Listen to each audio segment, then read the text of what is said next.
السلام علیکم ورحمۃ اللہ وبرکاتہ۔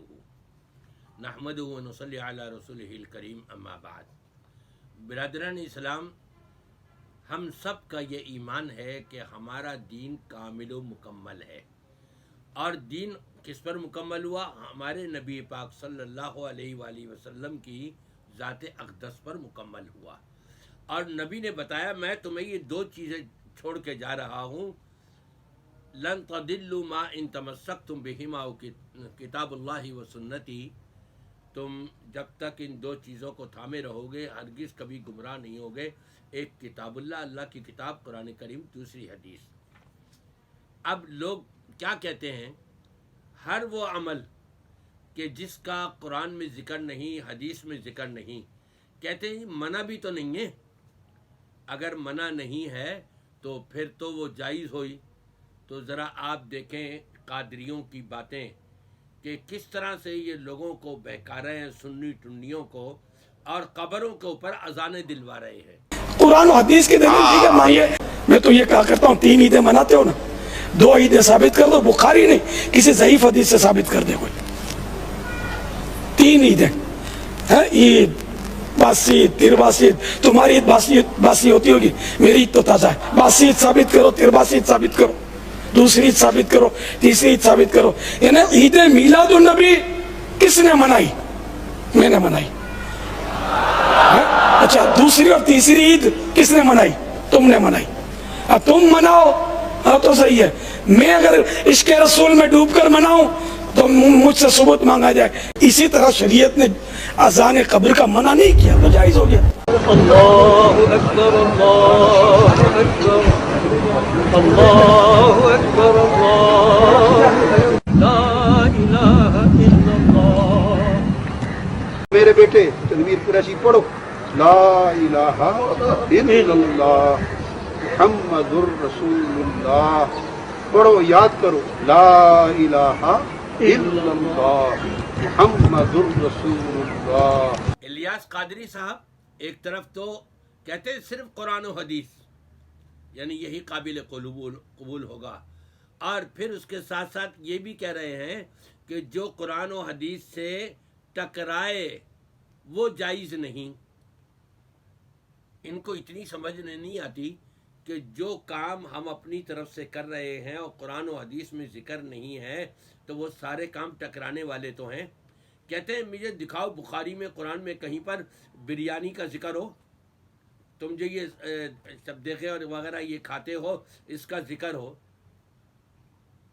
جب کتا بابلا ہو جاتا ہے نا تو وہ ہر ایک کو کاٹتا ہے۔ اسی طرح انسانوں میں جو اپنی نسبت کتوں کی طرف کر لینا تو وہ بھی پھر بہکی اس طرح کی باتیں کرنے لگ جاتے ہیں۔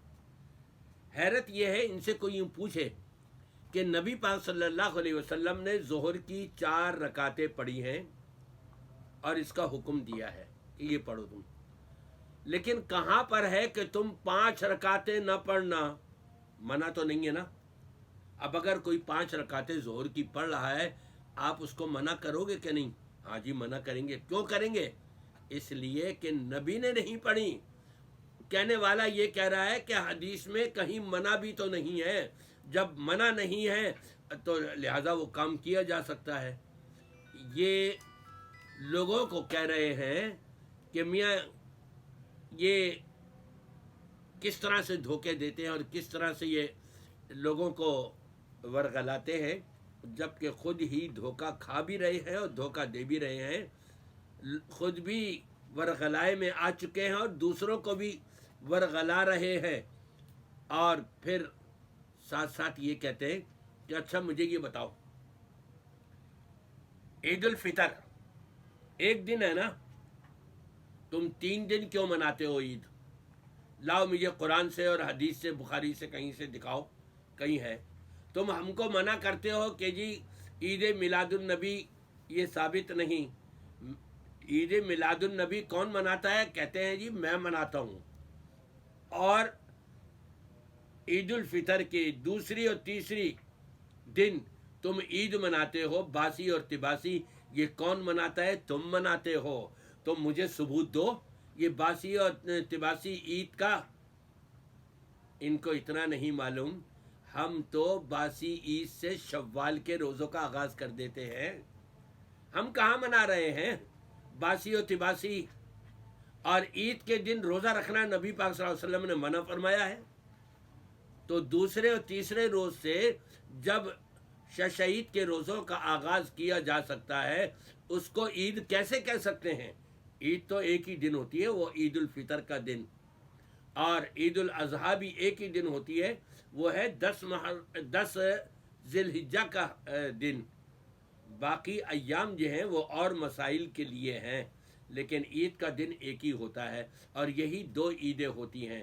آپ اپنے عید میلاد النبی کے ثبوت کے لیے یہاں یہ چیز پیش کر رہے ہیں جو عقل میں بھی آنے والی نہیں.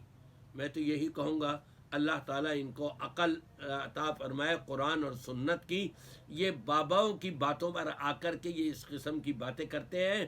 اب یہ بابا جب دنیا سے چلا جائے گا تو بعد والے لوگ اسی بابا کے حوالے دیں گے.